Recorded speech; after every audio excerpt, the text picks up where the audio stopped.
વર્ષોથી suicide point તરીકે કુપ્રસિદ્ધ રહેલા ભરૂચ અંકલેશ્વરને જોડતા નર્મદા મૈયા બ્રિજ પર હવે આપઘાત નિવારક સુરક્ષા કવચ ઉપલબ્ધ થશે। વહીવટી તંત્ર દ્વારા ₹1.55 કરોડના ખર્ચે બ્રિજની બંને બાજુ સેફ્ટી નેટ લગાવવાનું કામ શરૂ કરવામાં આવ્યું છે। ભરૂચના ધારાસભ્ય રમેશ મિસ્ત્રીએ જણાવ્યું હતું કે હાલ પ્રારંભિક તબક્કામાં સેમ્પલિંગ માટે નેટ લગાવવામાં આવ્યું છે। જો ડિઝાઇનમાં ફેરફારની જરૂર જણાશે તો સુધારા બાદ આગામી 10 દિવસમાં મટીરીયલની ચકાસણી પૂર્ણ કરી સંપૂર્ણ નેટ લગાવાશે। અગાઉ સામાજિક આગેવાનો અને નાગરિકોએ બ્રિજ ઉપર સેફ્ટી ગ્રીલ લગાવવાની માંગ સાથે રજૂઆત કરી હતી।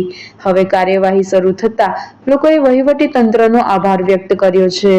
નર્મદા મૈયા બ્રિજ પર અનેક વખત નર્મદા નદીમાં ઝપલાવી આપઘાતના બનાવો બન્યા છે।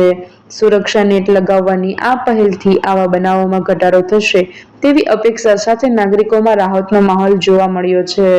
ભરૂચ અંકલેશ્વર વચ્ચે નર્મદા મૈયા બ્રિજ ઉપર છેલ્લા અનેક મહિનાઓથી સુસાઇડ કરવાના જે વિવિધ બનાવો બની રહ્યા હતા, સામાન્ય નાગરિકોના મનમાંથી પ્રશ્નો ઊભા થતા હતા અને જાળી લગાવીને સેફ કરવા બ્રિજને, જેના કારણે કોઈની જિંદગી બચાવી શકાય, અને ધ્યાનમાં રાખીને અહીંયા વહીવટીતંત્ર દ્વારા, પદાધિકારીઓ દ્વારા સરકારમાં રજૂઆત થઈ અને લગભગ ₹1.55 કરોડ માતબર રકમથી આ કામનો હવે પ્રારંભ થવા જઈ રહ્યો છે। અત્યારે જે કામગીરી આજે શરૂ થઈ છે એ સેમ્પલ કામગીરી છે જાળી લગાવવાની।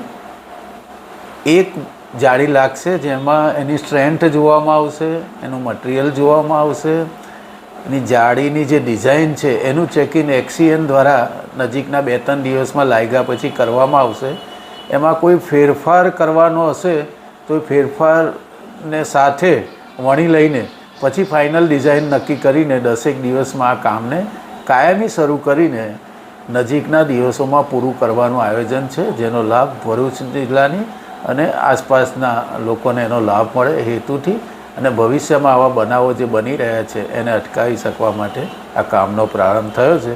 ફરીથી હું કહું છું કે આ એક સેમ્પલ સાઇઝ છે, એમાં મટીરિયલ ચેક કરવામાં આવશે, એની ડિઝાઇન ચેક કરવામાં આવશે, એની મજબૂતાઈને પણ ચેક કરવામાં આવશે અને પછી એક્સીએનના સુપરવિઝન પછી 4-5-6 દિવસ પછી આનું કામ કાયમી ધોરણે શરૂ કરવામાં આવશે। જે એજન્સીને કામ આપવાનું છે એની પ્રક્રિયા પૂરી કરીને એને કામનો વર્ક ઓર્ડર આપી દેવામાં આવ્યો છે।